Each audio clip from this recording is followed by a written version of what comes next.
المشاهدون الأفاضل، طيب الله أوقاتكم أينما كنتم بكل خير. أحييكم وأقدم نشرة أخبار المساء والمستهل بالعناوين.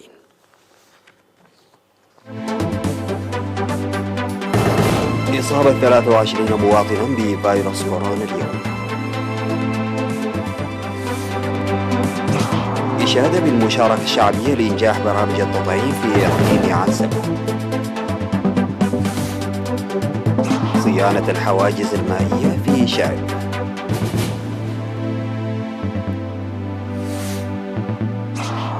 القوات الأمريكية تغادر قاعدة باغرام وتسلمها للحكومة الأفغانية. غارة إسرائيلية تستهدف موقعا للفصائل الفلسطينية جنوبي غزة. ومنظمة الصحة العالمية تحذر من موجة وبائية جديدة في أوروبا.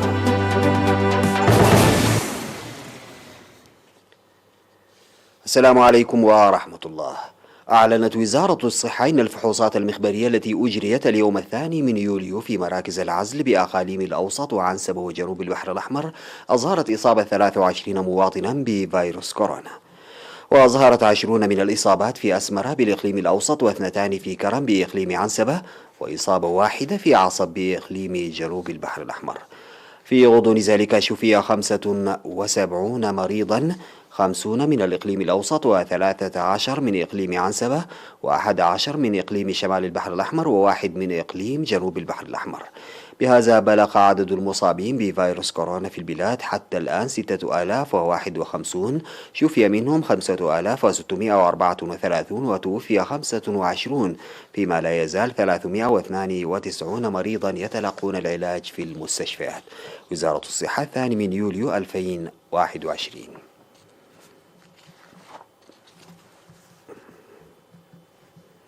أشاد مكتب وزارة الصحة في إقليم عنسبة بالمشاركة الشعبية الواعية لإنجاح حملة التطعيم.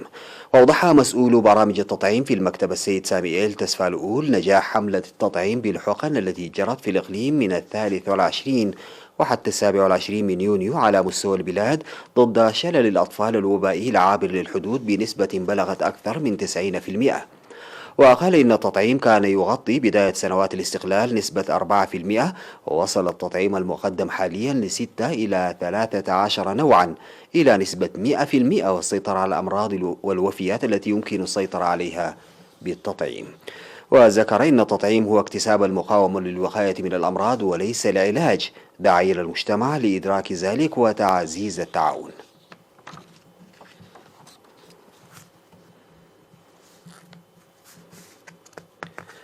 أفاد مكتب الصحة في مديرية فرو ارتفاع مضاعف للولادة في المؤسسات الصحية.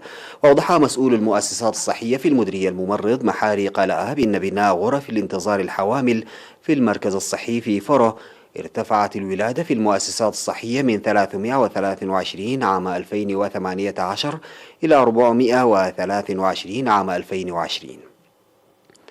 وأشار إلى ارتفاع تغطية التطعيم في غضون عامين من 82% إلى 94%، وانخفاض كبير للملاريا نتيجة لأنشطة النظافة ورش المبيدات الحشرية. وذكر ارتفاع الوعي الصحي في المديرية وضمان صحة الحوامل والمواليد. وتقدم المؤسسات الصحية في مديرية فرو خدمات رعاية الحوامل والولادة وطب الأطفال وتطعيم الأمهات والأطفال والتحاليل والنصح والإرشاد وغيرها من خدمات.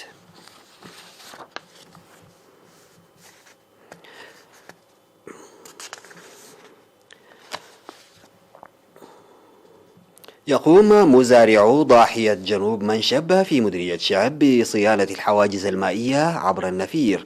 وأفاد مراسل وكالة الأنباء الإذاعية أن المزارعين قاموا بصيانة الحواجز المائية بطول بلغ أكثر من 180 مترا بالنفير الجاري منذ شهر فبراير الماضي. وذكر المزارعون أن انهيار الحواجز المائية العام الماضي جراء السيول أثر سلبا على إنتاجهم الزراعي، ويعملون جاهدين لإصلاحها والاستعداد للموسم الزراعي.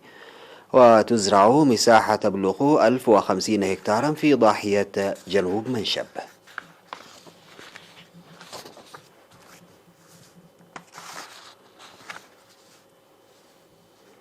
تلقى 185 شابا في مدينة بارنتو دورة تدريبية مهنية ل3 أشهر في مجالات الإلكترونيات وتصفيف الشعر والكمبيوتر والإسعافات الأولية.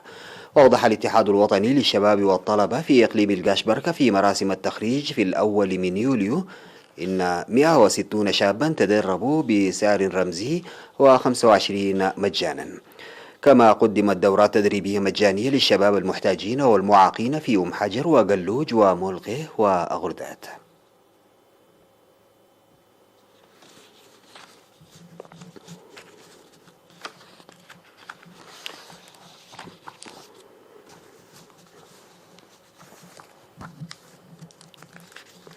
نتوقف سيداتي وسادتي مع فاصل قصير ونعود لمواصلة الأخبار.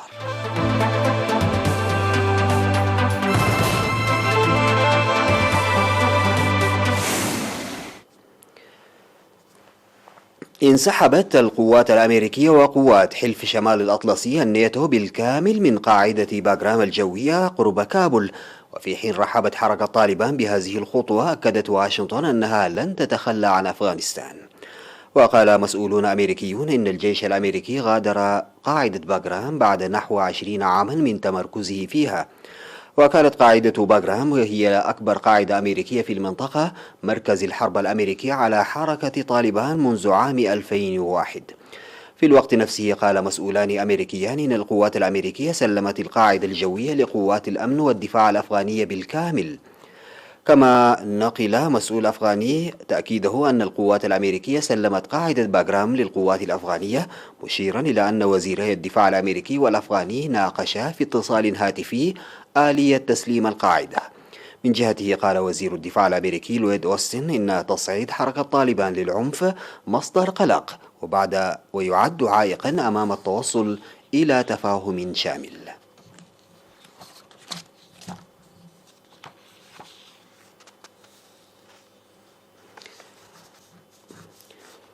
شنت مقاتلات الجيش الإسرائيلي في الساعات الأولى من اليوم الجمعة غارة استهدفت موقعا لفصائل المقاومة الفلسطينية جنوبي مدينة غزة دون وقوع إصابات.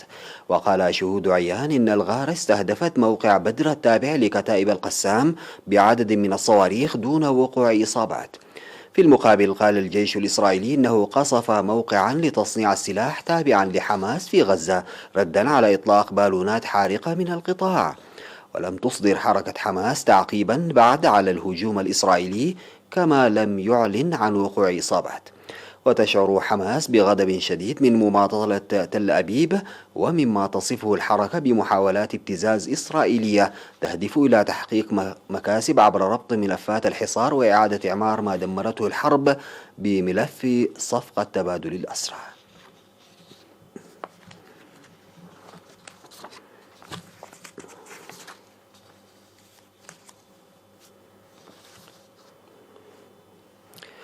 أعلن الفرع الأوروبي لمنظمة الصحة العالمية أن عدد الإصابات بكوفيد-19 ارتفع مجددا الأسبوع الماضي في أوروبا بعد تراجعه ل10 أسابيع متتالية، محذرا من خطر حدوث موجة وبائية جديدة.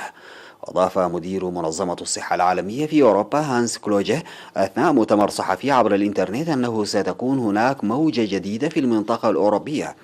وبحسب المنظمة الأممية ارتفع عدد الإصابات الأسبوع الماضي بنسبة 10% في منطقة أوروبا التي تتضمن 53 بلدا ومنطقة بسبب زيادة الاختلاط والرحلات والتجمعات وتخفيف القيود الاجتماعية.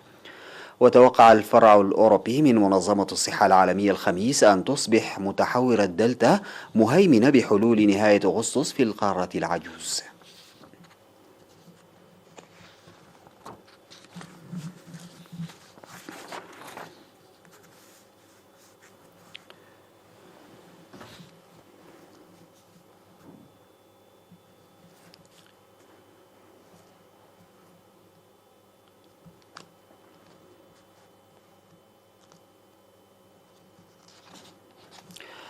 قام سكان ليتون في كولومبيا البريطانية في كندا بإخلاء البلدة الجبلية الصغيرة يوم الأربعاء 30 من يونيو، حيث اجتاح حريق غابات المنطقة وسط موجة حر غير مسبوقة شهدت درجات حرارة قياسية وصلت إلى قرابة 50 درجة مئوية.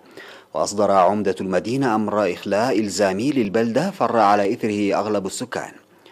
وأدت الرياح الساخنة والجافة والرياح التي وصلت سرعتها إلى 71 كيلومترا في الساعة إلى تأجيج النيران وفقا لمسؤولين كنديين خلال الأيام الخمس الماضية. وخلال موجة الحر غير المسبوقة في البلاد سجلت حوالي 486 حالة وفاة، مما يمثل زيادة بنسبة 195% مقارنة بالسنوات السابقة.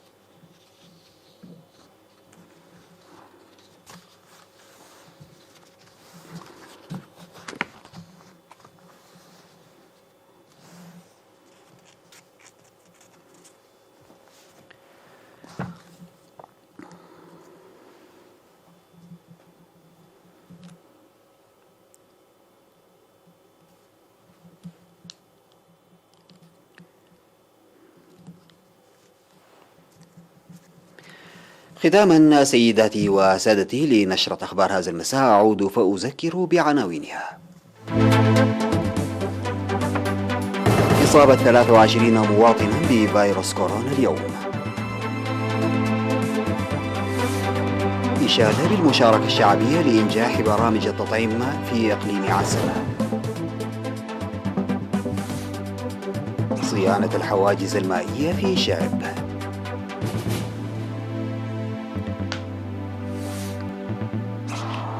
القوات الأمريكية تغادر قاعدة باغرام وتسلمها للحكومة الأفغانية. غارة إسرائيلية تستهدف موقعا للفصائل الفلسطينية جنوبي غزة. ومنظمة الصحة العالمية تحذر من موجة وبائية جديدة في أوروبا.